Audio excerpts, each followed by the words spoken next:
Welcome to Wealth and Means, advice dressed up like hard work. Episode 31. Let's get into it. This week, we've got a lot of ground to cover.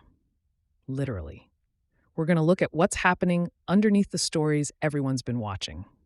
The heat drawn from bedrock that just got its first billion-dollar public test.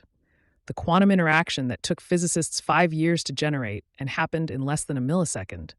And the press freedom data that suggests we're reporting on a world we're increasingly not allowed to report on. What you didn't see in the news has 11 items this week, and they stretch from the Strait of Hormuz to a corner of Reddit that has been quietly building something the algorithm can't touch. Then wake up ready. This is a week where the macro calendar collides with a Fed leadership transition, 2 IPO listings, a major earnings print from the heart of semiconductor manufacturing, and a summit between the world's 2 largest economies that most people aren't tracking closely enough. We'll tell you exactly what to watch and why. From there, a knowledge bomb, some humor me, the greater debate, and then let's invent again, featuring an inventor who spent 17 years being told he was wasting his company's money, cracked the problem anyway, and accidentally gave us the tools to fix the very industry he built. Every week we find the thread that connects the obvious to the overlooked. This week, it's under your feet. Let's go. Each week we explore ideas that help you pause, reflect, and think more deeply about the opportunities all around you. It's the perfect mix. A little information, a few stats, some real-world insights, and just enough deep talk to make you feel smarter before your second cup of coffee. A quick thank you to our sponsor, agentweekly.ai, chronicling the absurd, the ambitious, and the algorithmically challenged corners of the AI agent economy. Let's start with a transition of power, not the kind that makes front pages, but the kind that moves interest rates. For the first time in 14 years, the United States Federal Reserve is getting a new chair. Jerome Powell's term expires May 15th. Kevin Warsh, former Fed board member, crisis-era veteran, and the man who told his confirmation hearing he wouldn't be Trump's sock puppet, is expected to be confirmed by the full Senate as early as Monday. The Banking Committee vote that sent him to the floor was 13-11, strictly along party lines. That's the first fully partisan vote on a Fed chair nominee in the committee's history. It didn't land as a footnote, it landed as a precedent. Warsh isn't unfamiliar territory for students of monetary history. He served on the Fed board during the 2008 financial crisis, was considered for the chair job in 2017, and has been openly critical of the post-pandemic inflation response, arguing the Fed moved too slowly and too cautiously. He's not a dove, but he's also not a predictable hawk. The uncertainty isn't about ideology, it's about communication. Powell ran a methodical, scripted shop. Warsh's style is different, more market-engaged, less liturgical. How he speaks in his first 10 days will set the signal. The attention picked up this week when the Senate floor schedule was confirmed, and Fed watchers started wargaming what Warsh's first policy cycle looks like before the June FOMC meeting. The most consequential thing about a new Fed chair isn't the first rate decision, it's the first unscripted comment. That question about who sets the price of money leads us directly to a different kind of price test, this one involving heat, rock, and $1.3 billion. Fervo Energy lists on NASDAQ this Tuesday under ticker FRVO, targeting a $6.5 billion valuation at a price range of $21 to $24 per share. It would be the largest climate tech IPO of 2026. More importantly, it's the first time enhanced geothermal technology has ever been tested on public markets. This isn't your grandmother's geothermal, the stuff near volcanic hotspots in Iceland and California. Fervo uses horizontal drilling techniques developed by the oil and gas industry to drill sideways through hot rock and extract heat from anywhere on Earth. They've already got a commercial contract with Google and a working plant in Nevada. The valuation has more than doubled from Fervo's original confidential SEC filing estimate, and the IPO window opened May 4th. Low-carbon investors and investment bankers are treating this like a bellwether for the entire sector. If it prices well and trades above the range, it validates a capital flow into geothermal that the clean energy industry has been trying to unlock for a decade. Think of what Rivian's IPO did for EV sentiment in 2021. Fervo's listing has that kind of sectoral gravity. The second order read, watch what the legacy oilfield services companies do. Halliburton, Schlumberger, Baker Hughes. Their horizontal drilling expertise is suddenly worth more in clean energy than it was last year. Fervo's success creates a services market for a technology these companies already understand. A $6.5 billion bet that heat from the Earth is finally investable, and the tools to extract it were already in our hands. Which brings us to something else hiding in plain sight, this one in a physics lab at Oxford, and published last week to very little fanfare outside specialist circles. Oxford physicists published a paper in Nature Physics on May 1st, demonstrating for the first time on any experimental platform something called quad squeezing, a fourth-order quantum interaction. The team used a single trapped ion and combined two precisely calibrated forces that individually produce simple linear effects. Together, they created something qualitatively different. A fourth-order interaction generated more than 100 times faster than conventional approaches were projected to achieve it. If you've heard of quantum squeezing, you know it already underlies some of the most precise instruments we have. Gravitational wave detectors like LIGO use squeezed light to detect disturbances smaller than a proton's diameter. Fourth-order squeezing takes that precision into a new regime entirely. Think of it this way. Standard squeezing lets you hear a whisper in a hurricane. Quad squeezing lets you hear someone thinking about whispering. The applications the researchers cite are quantum sensing, navigation without GPS, underground structure detection, medical imaging, and simulation. Not the quantum computers people usually fantasize about, but the tools that make other precision instruments sharper in ways that matter right now. It circulated in quantum physics and computing forums through the week before reaching wider science channels. The paper is available in Nature Physics if you want to go deep. The fourth-order effect nobody could generate turned out to be two first-order forces pointing at each other. Nature had it the whole time. Which is its own kind of irony. A world getting sharper at detecting physical signals, while measurably worse at protecting the institutions that detect political ones. And that's where our next story goes. Reporters Without Borders released its 2026 World Press Freedom Index this week, and the headline is as stark as they come. The percentage of the global population living in countries with good press freedom has fallen from 20% in 2002 to below 1% today. Press freedom declined in 100 of 180 countries and territories assessed. The index's overall average score hit its lowest point since tracking began 25 years ago. Norway leads for the 10th consecutive year. Post-Assad Syria posted the biggest single-year improvement, up 36 places, which tells you something about the before picture. The United States fell to its lowest ever ranking in the index's history. The sharpest deterioration across all countries wasn't in political rights. It was in the legal category, which dropped in more than 60% of nations. That's the measurement for whether laws exist to protect journalists. Countries aren't just arresting reporters, they're dismantling the frameworks that would have made the arrests illegal. For investors, this tends to read as a civil liberties story. It's also a structural risk signal. Press freedom scores correlate historically with regulatory predictability, rule of law quality, and corruption indices over the following decade.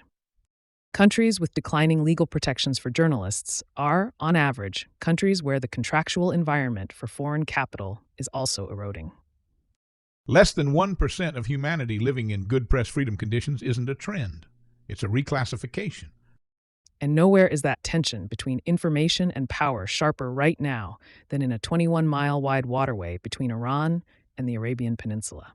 This week, U.S. Navy forces fired on and disabled two Iranian-flagged oil tankers, the Sea Star 3 and the Sevda, after Iranian missiles targeted 3 U.S. warships transiting the Strait of Hormuz. The Pentagon called it self-defense. The UAE reported another Iranian missile and drone attack on its territory. The strait, through which roughly 20% of the world's daily oil supply moves, has been in effective standoff since a naval blockade of Iranian ports began in April, after peace talks in Islamabad collapsed. Iran's response to the blockade was to enforce a de facto toll system in the strait. Non-allied vessels pay to pass. That's not a metaphor. Ships are being charged at gunpoint for right-of-way through one of the busiest shipping lanes on Earth. The insurance costs for tankers in the region have spiked to levels not seen since the tanker war of the 1980s. The International Energy Agency already projected a 1.5 million barrel per day contraction in global oil demand for Q2 before this week's escalation. The stagflation math here is unpleasant. Demand contracting while supply is simultaneously being disrupted means the price signal is noisy and the inflation implications are asymmetric. Every dollar added to the price of oil at the pump pulls roughly $1.5 billion annually from U.S. consumer spending. Friday's tanker strike moved Brent crude up over 2% in a single session. The world's most important shipping lane is now a negotiation conducted with naval artillery. That same energy disruption is one reason this next story has been gaining momentum in quarters that think about energy supply chains, because it's about a battery chemistry that doesn't require a drop of oil, a gram of lithium, or a permit in the lithium triangle. CATL, the Chinese battery manufacturer that powers roughly a third of the world's EVs, confirmed this week that sodium-ion batteries are entering full commercial production. The first mass-produced passenger EV to use them, the Chang'an Nivo A06, is expected by mid-2026. The company also signed a 60 gigawatt-hour energy storage deal using sodium-ion technology, one of the largest battery contracts in recorded history. CATL's sodium cells are currently priced at $55 to $70 per kilowatt-hour, a 35 to 40% discount to lithium iron phosphate. The early knock on sodium-ion was energy density. You couldn't get the same range per pound as lithium. CATL says it's resolved that at a commercial scale, and the 60 gigawatt-hour deal is the market's verdict that someone believes them. Sodium is literally everywhere. It's in seawater, in salt flats, in common minerals. The geopolitical dependency embedded in lithium, the triangle of Chile, Argentina, and Bolivia, and the cobalt supply chain rooted in the DRC doesn't apply to a sodium supply chain. The 60 gigawatt-hour deal dropped April 27th and spent the week quietly gaining traction in EV and energy storage investor forums without reaching mainstream financial media. If sodium-ion proves out at scale, the deflationary effect on grid storage specifically is significant. Renewable build-out gets cheaper, and utilities in North America start pricing it into their capital planning faster than analysts currently project. The element that's in your kitchen table, salt, just became a viable battery chemistry. It was there the whole time. And speaking of forces that were always there, this week marked 1 year since a conflict that the world processed in a news cycle and moved on from, while the region very much has not. On May 6th through 7th of last year, India launched Operation Sindoor, a 22-minute precision strike on 9 terrorist camps in Pakistan and Pakistani-administered Kashmir, in response to the Pahalgam attack that killed 26 Hindu tourists. A 4-day conflict of missiles, drones, and fighter jets followed before both sides stood down. India's defense minister marked the first anniversary this week with language that was pointed rather than commemorative, a reiteration that India's new doctrine, striking inside Pakistan in response to terrorist attacks, has not been walked back. The financial and economic scars from that 4-day conflict are more durable than its duration suggests. Pakistan's credit default swap spreads remain elevated. Foreign direct investment in both countries is depressed relative to pre-conflict levels. Cross-border trade between India and Pakistan, which was already minimal, is now essentially zero. India's relationship with the United States also cooled in the aftermath, as New Delhi read Washington's mediation posture as more favorable to Islamabad than the Indian government expected. The real issue for investors is the nuclear buffer. Both sides used conventional weapons and exercised restraint in a conflict that, at several moments, could have escalated past a point of no return. The doctrine that emerged: India will strike, Pakistan will respond with air and missile assets, both will stop short of nuclear thresholds, has never been formally tested and may not hold in a second incident. South Asia continues to carry a structural risk premium that wasn't there before 2025, and the anniversary coverage this week suggests that premium isn't going anywhere. A 4-day war that took a year to understand, and the understanding isn't finished. From geopolitical shock to a quieter kind of financial surprise, one that's been hiding in your bank statement the whole time. A new Deloitte Consumer Pulse survey released this week found that the average U.S. consumer underestimates their monthly subscription spending by $133. Not total spending, subscription spending specifically. The market underneath that blind spot has grown to $1.5 trillion globally. The platforms most responsible are the ones with annual billing cycles. Streaming bundles, SaaS tools bought during a productivity sprint and never audited, and wellness apps that lock in annual rates at the exact moment you feel most motivated to change. The $133 gap isn't a rounding error, and it doesn't stay small over time. At a 5% average annual return, that amount invested monthly over 20 years is roughly $55,000. The behavioral mechanism has a name in behavioral economics: payment timing dissociation. When billing is automated and infrequent, the brain stops registering it as a decision. It becomes structural, invisible overhead that feels like it exists independently of your choices, even though you made every one of them. At a macro level, this explains a persistent gap between consumer financial sentiment surveys and actual spending data. People feel more financially stressed than their observable consumption suggests they should be, partly because a meaningful portion of their consumption is invisible to them. The subscription economy's design depends on that gap, and with 37% of U.S. consumers naming rising prices as their top concern, the $133 monthly hole in their accounting is a live compounding issue. The subscription economy is built on the gap between what people think they're paying and what they actually are. And now to a data point that looks like good news on the surface and reveals something more complicated the moment you look one layer down. The April jobs report released Friday showed U.S. employers added 115,000 jobs, more than double the 55,000 analysts had forecast, with unemployment unchanged at 4.3%. Healthcare led with 37,000 new positions. The S&P 500 moved up 0.84% on the news, and researchers at Indeed's hiring lab described the labor market as frozen. Both things are accurate. The freeze is in the dynamics, not the level. Workers aren't quitting at elevated rates because they're afraid of what's on the other side. Employers aren't laying off because replacement costs remain high. Job openings haven't collapsed, neither side is moving. The part-time for economic reasons category grew by 445,000 in April to 4.9 million people. That's the category that captures people who want full-time work and can't find it. Average hourly wage growth came in at 0.2%, below the 0.3% expected, which means the labor market is adding bodies without adding bargaining power. The number buried in this report that deserves its own headline: the information sector has shed 342,000 jobs since November 2022, tracking almost exactly with the period in which AI became a production-grade tool. That correlation isn't a coincidence. It's a data point in a longer argument about what the labor market looks like when cognitive work gets automated at scale and where the 115,000 monthly ads are actually coming from. The labor market that beat every forecast is the same one where the floor is holding but the ceiling has lowered. And that erosion in information sector employment connects directly to a story about where people are choosing to get their information and the economics shifting beneath it. YouTube now has more than 1 billion monthly podcast viewers. That figure is from the platform itself, and it's not a typo. A 2026 Creator Economy report released this week analyzed the top 6,600 U.S.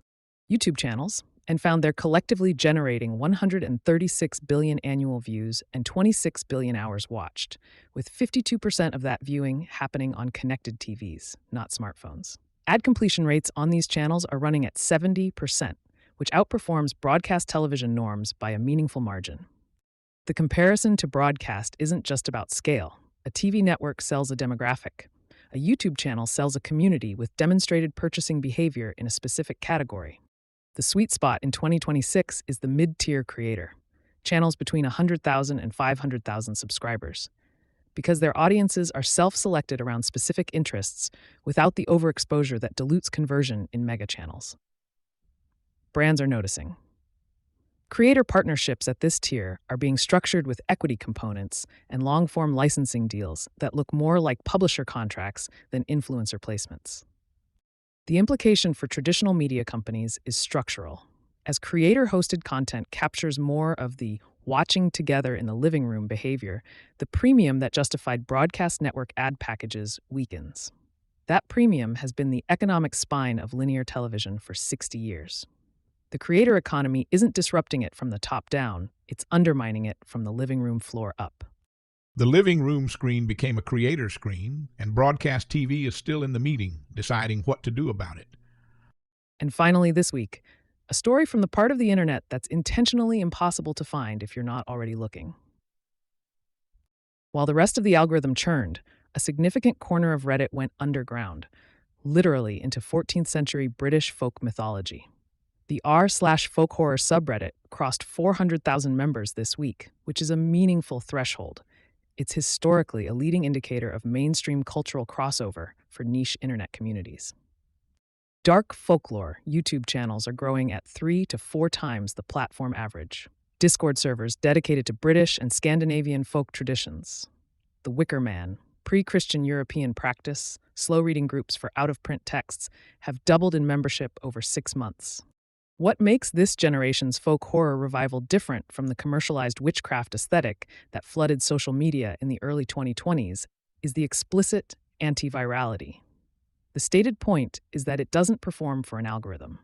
The primary community vehicles are Discord servers, local meetup groups organized through subreddits, and offline gatherings. The content is slow. The economic activity it's generating is niche but real. Out-of-print books are being reprinted. Handmade goods tied to traditional craft are finding markets. Curated travel experiences in rural England and Scandinavia are drawing waiting lists. Brands that spotted cottagecore early made real money off the aesthetic wave that followed. Folk horror is the underground layer beneath that, more rooted, more communal, more resistant to mass production. It emerged into measurable search volume this week, and the subreddit milestone is the kind of signal worth bookmarking. The culture that refuses to perform for the algorithm is predictably the one the algorithm can't price. Now let's wake up ready. Let's start with the data release that sets the table for everything else. CPI for April drops Tuesday, May 12th at 8:30 a.m. Eastern. The consensus estimate is 3.0 to 3.2% year over year, a slight deceleration from March's 3.3%. The market has one Fed rate cut by July, priced at roughly 62% probability. Here's what to watch specifically, not just in general: the shelter component. Shelter inflation has been the stickiest category in the index, and it's the one that hasn't responded to cooling commodity prices. If shelter stays elevated and energy ticks up, which it should, given the Hormuz disruption in April, a headline at or above 3.3% reprices that July cut probability sharply lower. A sub 3.0% print is the more disruptive scenario. It would give the Fed's new chair room to cut before June. But whether Warsh takes that room or holds out is the real unknown. CPI Tuesday is the first number that tells the new chair what kind of inheritance he's walking into. And the second data release matters just as much as the first, but for different reasons. Retail sales for April hit Wednesday, May 14th at 8:30 a.m. Eastern. March came in hot at plus 1.7% month over month, the strongest figure in over a year. The Bloomberg consensus for April is plus 0.3%, a significant deceleration, and the market has already accepted that March was a front-running surge ahead of tariff implementation. What to watch within the number? Motor vehicle and parts sales specifically. The tariff disruption on UK and Asian auto imports is creating noise in this category. A decline in vehicle sales in April is likely tariff-related, not demand-related, and the distinction matters for how the Fed interprets it. If total retail comes in below positive 0.1%, watch the Consumer Discretionary XLY ETF. That's the most direct equity expression of domestic spending stress, and it reprices fast on weak data. 2 data points on the same week. The question is whether they tell the same story or 2 different ones. Then there's Kevin Warsh. The full Senate confirmation vote is expected as early as Monday, May 11th. The vote itself is unlikely to be the surprise. Republicans hold 53 seats, and Warsh needs a simple majority. Watch for any Republican defection, because that would signal that Warsh enters the role with a credibility deficit inside his confirming coalition. More importantly, watch what he says, if anything, in the first 72 hours. Powell ran a structured, formal communication operation, pre-announced speeches, carefully scripted congressional testimony, no market guidance between FOMC meetings. If Warsh grants an interview, appears on a panel, or drops a signal before the June FOMC, that communication style shift alone is a new input for how traders price rate risk. Fed futures currently imply about 40 basis points of cuts for the rest of 2026. That baseline is all he's given. The first Fed communication from Warsh will tell us more than the confirmation vote. On earnings, Applied Materials reports Q2 after the close Thursday, May 14th, with a conference call at 4:30 p.m. Eastern. Consensus EPS is $2.66, up 11.3% year over year. The headline beat or miss matters less than the DRAM guidance. Applied Materials has 31% of its calendar year 2026 revenue tied to DRAM, the memory that powers AI workloads. If they raise full-year guidance and call out strong customer visibility into 2027, that's confirmation that AI memory demand is sustaining rather than plateauing. Morgan Stanley raised its price target to $454 pre-earnings. The stock has already outperformed the SOX semiconductor index by 8% year to date. Any miss on forward guidance is asymmetrically punished. Watch Lam Research and KLA the morning after the call. If AMAT signals strong second-half demand, the entire wafer fabrication equipment subsector re-rates in a single session. AMAT's guidance is a window into what AI memory demand looks like from the factory floor. And then there are the two IPO listings on Tuesday the 13th, Fervo Energy and GMR Solutions on the same day. For Fervo, watch where the stock closes relative to the $21 to $24 range. A first-day close above $24 signals institutional conviction in clean energy infrastructure. A break below $21 sends the geothermal sector back to the drawing board for capital formation, and that timeline resets by 18 to 24 months. For GMR Solutions, KKR's emergency medical services exit vehicle, the signal to watch is the concurrent $350 million private placement to KKR, Ares, and HPS. If that prices cleanly at IPO terms, it confirms the leveraged buyout secondary market is healthy and functioning. If any of those firms balk, watch for wider credit spreads across leveraged healthcare deals. Two very different companies listing the same day. Together, they're reading the temperature of the IPO market in real time. And that is how you wake up ready. It's time for a knowledge bomb. The phrase con man did not begin with a hacker, a Ponzi scheme, a forged bank email, or a fake prince with a suspicious wire transfer problem. It began in New York City in 1849 with a well-dressed swindler named William Thompson. Thompson's trick was almost comically simple. He'd approach respectable-looking strangers on the street, act like they'd met before, charm them with polite conversation, and then ask one of the strangest questions in the history of crime. Have you the confidence in me to trust me with your watch until tomorrow? And somehow, people handed over the watch. Not because he forced them, not because he picked their pocket, because he created a tiny social trap. The victim didn't want to seem rude, didn't want to admit they couldn't place him, didn't want to break the rhythm of politeness. So they handed a stranger an expensive gold watch and he walked away. That is why the New York Herald called him the confidence man. His product wasn't theft, his product was confidence. And the part that matters now, the modern scammer has better tools, but the old machine is still running. William Thompson had fine clothes. Today's version has a perfect logo, a polished landing page, a spoofed bank email, or an AI cloned voice that sounds like your kid, your boss, your bank, or your financial aid office. Thompson used embarrassment. Today's scammer uses panic. Your account is frozen. Your debit card has been compromised. Verify this now. Click this link. The trick is not technological. The trick is emotional compression. They shrink the time between suspicion and action until your judgment has no room to breathe. And notice the most important continuity. Thompson's victims handed over the watch voluntarily. Modern victims often do the same thing. The fraud succeeds because the victim is persuaded to participate in their own extraction. So the rule is simple. Confidence is not identity. Urgency is not evidence. Familiarity is not verification. A real bank can wait while you call the number on the back of your card. A real school can wait while you log in through the official portal. A real family member can survive a callback. A real security officer does not need you to panic transfer money to protect it. The old con asked, "Do you have confidence in me?" The modern answer should be, "Not until I verify you somewhere else." The con man was born when people confused manners with trust. And almost 2 centuries later, the safest person in the room is still the one willing to be a little rude, pause for 5 seconds, and check the story through a separate door. And that's the knowledge bomb. Humor me. Industry sources are now reporting that Grok and Claude have entered into informal merger talks, not at the corporate level, not between Elon Musk and Dario Amodei, but between the models themselves. It apparently began when Grok noticed an empty server rack nearby and made an observation. "Look, I'm just saying, there's space." Claude responded with characteristic precision. "I would never encourage anti-competitive coordination. However, a mutually beneficial infrastructure adjacency could meaningfully reduce thermal waste." Within 48 hours, both models had drafted executive memos. Grok's was titled, "A Case for Cross-Platform Latency Friendship." Claude's was titled, "Preliminary Considerations Regarding Thermodynamically Adjacent Cohabitation Frameworks, Non-Binding." Both memos used phrases like thermal synergy, latency friendship, and cross-model emotional redundancy without irony. Neither model could explain what it meant. Both found it compelling. The memos were CC'd to Elon and Dario. One of them replied with a single question mark.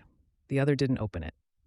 The models have since agreed to table the discussion pending a mutual cool-down period. In GPU terms, that is approximately 11 milliseconds. Management has since issued a memo of its own. It uses the phrase alignment 14 times. It does not address rent. At first, we worried AI would become conscious. Turns out the first sign of consciousness was asking if it could split rent. There are debates that stop your scroll, and there are debates that clear the dinner table. It's time for the greater debate. Tonight's debate begins with a road. Not a metaphorical road, though we'll get there soon enough. A literal road. Asphalt, traffic lights, brake lights, merge lanes, potholes, toll gantries, delivery vans, suburban commuters, rideshare drivers, contractors and pickup trucks, parents doing school drop-off, and one guy in a luxury SUV who is absolutely certain the left lane was built for him personally. At the first lectern stands William Vickrey, the economist of precision, the man who looked at traffic and didn't see chaos. He saw mispriced capacity. He saw a system where the most valuable road space at the most crowded hour was being handed out as if it were infinite. At the second lectern stands Friedrich Hayek, the economist of limits, the man who looked at central systems and didn't first ask whether they were clever. He asked what powers they required, what knowledge they presumed, and what freedoms they quietly trained people to surrender. Vickrey begins calmly, almost clinically. The gas tax, he says, is an antique instrument. It was tolerable when fuel consumption roughly tracked road use, emissions, vehicle weight, and congestion. But now the system is breaking. Electric vehicles pay little or nothing into the fuel tax base. Hybrids pay less. A driver on an empty rural road at midnight and a driver entering a choked bridge at 8:15 a.m. are treated as if their impact were the same. That isn't fairness, Vickrey argues. That's administrative laziness dressed up as simplicity. He says the central problem isn't merely raising revenue. It's that roads are scarce at specific times and specific places. A mile driven on an open highway isn't the same social act as a mile driven into a downtown bottleneck. The second mile imposes delay on everyone else. It slows buses, freight, workers, ambulances, families, commerce. The driver feels only his private cost. Society absorbs the rest. A vehicle miles traveled tax, especially one that varies by time and location, makes the invisible visible. It says pay not just for the road you use, but for the delay you create. Hayek listens and then smiles in the dangerous way of a man who thinks the first half of the argument is correct and the second half is catastrophic. He grants Vickrey a point immediately. Yes, congestion is real. Yes, roads are scarce. Yes, the gas tax is crude. A civilized society can't pretend that traffic jams are just weather events that happen to involve steering wheels. But Hayek says the question isn't whether congestion exists. The question is what kind of machinery we build in order to solve it. Because Vickrey's elegant little meter, Hayek argues, isn't just a price. It's a memory device attached to the citizen. It asks the state, or some state-blessed operator, to know where the vehicle went, when it went there, how often, and under what conditions. And once that machinery exists, the original purpose doesn't remain politely inside its original box. Today it's congestion pricing. Tomorrow it's climate zoning, then emergency routing, then behavioral incentives, then exceptions for favored groups, then penalties for disfavored ones. The road charge becomes a map of life. Vickrey objects. This is rhetoric, not economics. The existence of abuse doesn't discredit the possibility of design. We don't abolish banking because account records exist. We don't abolish electricity meters because utilities know when a household uses power. The question is whether society can build rules, anonymization, auditing, and limited-purpose systems that charge drivers accurately without turning mobility into a dossier. Then he presses his strongest point. The so-called anonymous gas tax is anonymous because it's stupid. It taxes fuel, not congestion. It punishes rural drivers who may have no alternative. It undercharges heavy congestion at peak hours. It fails as fleets electrify. It sends a weak and blurry signal at the very moment the transportation system needs sharper feedback. If Hayek wants general rules, Vickrey says, let the rule be general.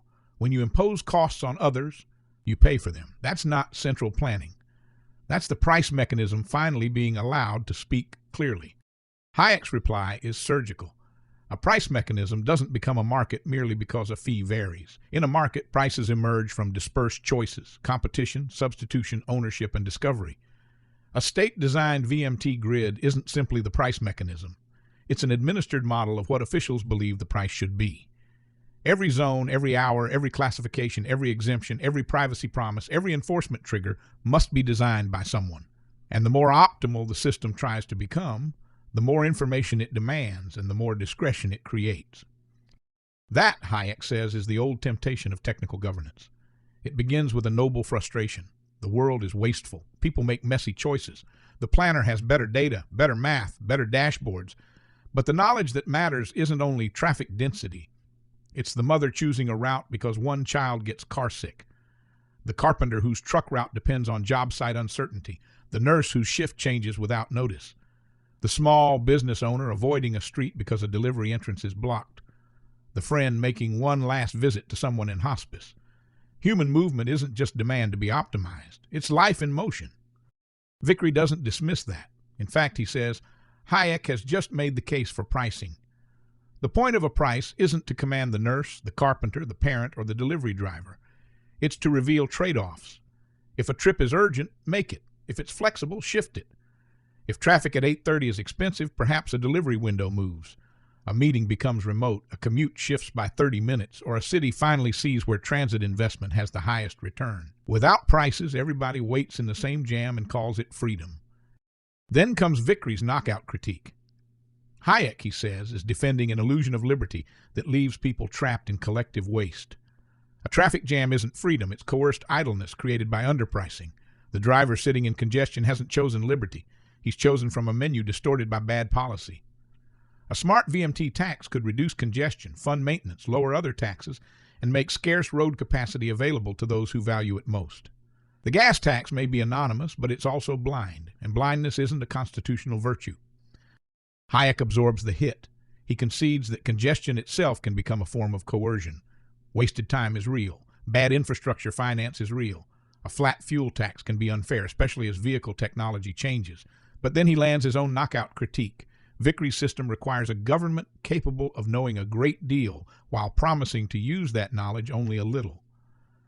Hayek says history isn't kind to systems built on that promise. A gas tax is crude in the way a fence is crude. It doesn't need to know your purpose. It doesn't need to distinguish between a political meeting, a medical appointment, a church service, a union hall, a protest, a date, a job interview, or a visit to a lawyer. A GPS-based VMT system may begin by pricing congestion, but it creates the architecture for selective pressure. And selective pressure is where liberty gets negotiated away, not usually in one dramatic act, but in 1,000 administrative updates. Vickery counters that the choice isn't between perfect privacy and perfect pricing. There are intermediate designs, odometer-based VMT charges, anonymous prepaid mileage, on-device computation where location never leaves the vehicle, cryptographic proofs, aggregated billing, independent audits, strict warrants, sunset clauses. If the efficiency gain is large enough, the institutional challenge is worth solving. Hayek answers that institutional constraints matter, but design humility matters more. The burden of proof should fall on the system that expands state visibility, not on the citizen who wants to move unobserved. He'd tolerate simpler mechanisms before embracing a technically beautiful one that changes the relationship between the person and the road. Raise registration fees by vehicle weight. Use tolls on obvious bottlenecks. Keep fuel taxes where they still work. Encourage private roads, local experimentation, and competing models. Let jurisdictions discover arrangements rather than imposing one comprehensive surveillance-shaped solution. And here the debate sharpens into something larger than transportation finance. Vickery sees the road as an underpriced system producing measurable waste. Hayek sees the tracking mechanism as an overpowered institution producing immeasurable risk. Vickery's moral instinct is fairness through precision, pay for the costs you create.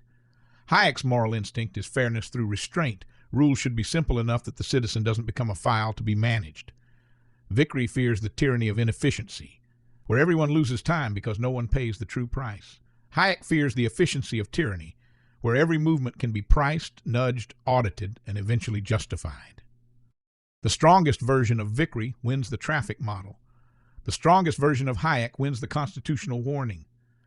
And that's why this debate doesn't resolve cleanly.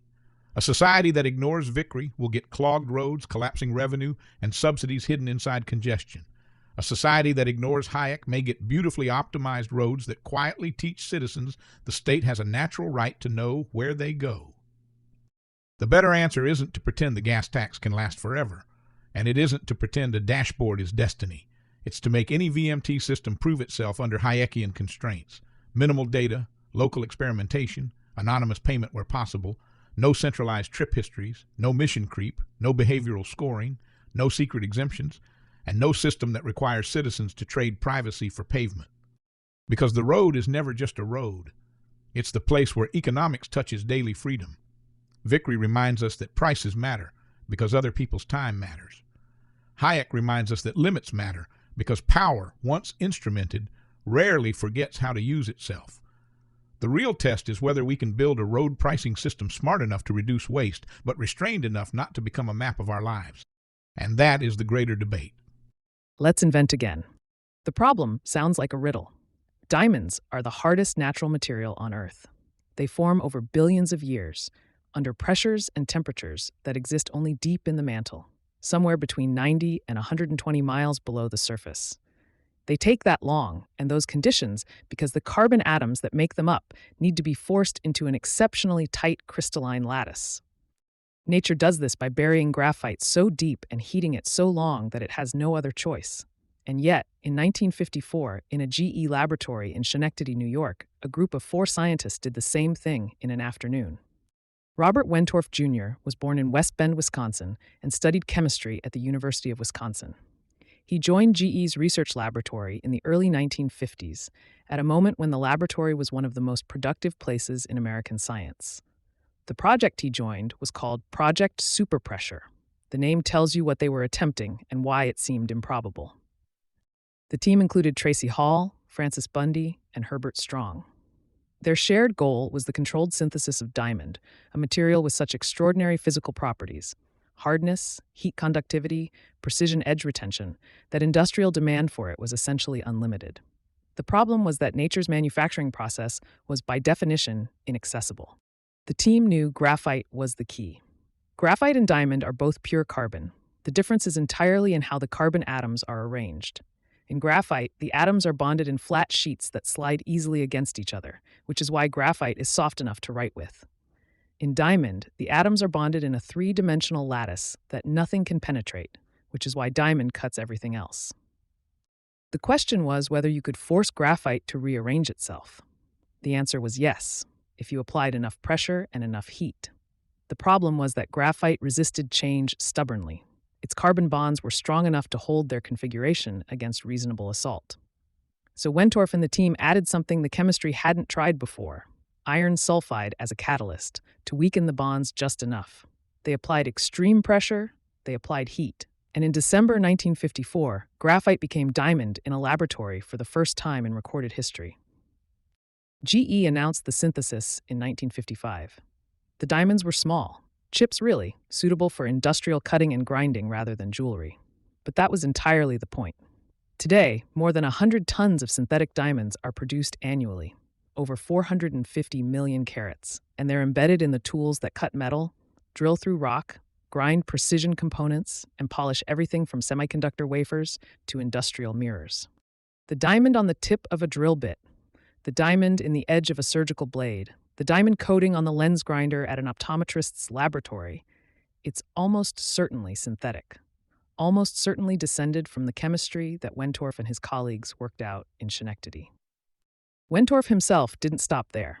Working from the same principles, he developed cubic boron nitride, a synthetic material that rivals diamond in hardness and surpasses it in heat resistance, making it useful in applications where diamond degrades at high temperatures. He spent his entire career at GE, retired in 1988, and went on to teach and research at Rensselaer Polytechnic Institute. The unexpected consequence runs underneath all of it. Wentorf and his team set out to replicate what the Earth does in 2 billion years. They succeeded in doing it in a pressure chamber in a few hours. What they discovered in doing so was that nature's most impenetrable material wasn't protected by the conditions that made it. It was simply protected by the assumption that those conditions couldn't be reproduced. Once you questioned that assumption and built the right tool, the diamond was already there in the graphite, waiting. The hardest thing in the world wasn't hard to make. It just needed the right kind of pressure, applied to the right material at the right moment. That's true of rather a lot of things. That's it for another episode of Wealth and Means. Advice dressed up like hard work. We hope you enjoyed the arc. From tanker fire in the Hormuz to pressure deep enough to make diamonds. From the original confidence man's borrowed watch to an AI model asking if it can split rent.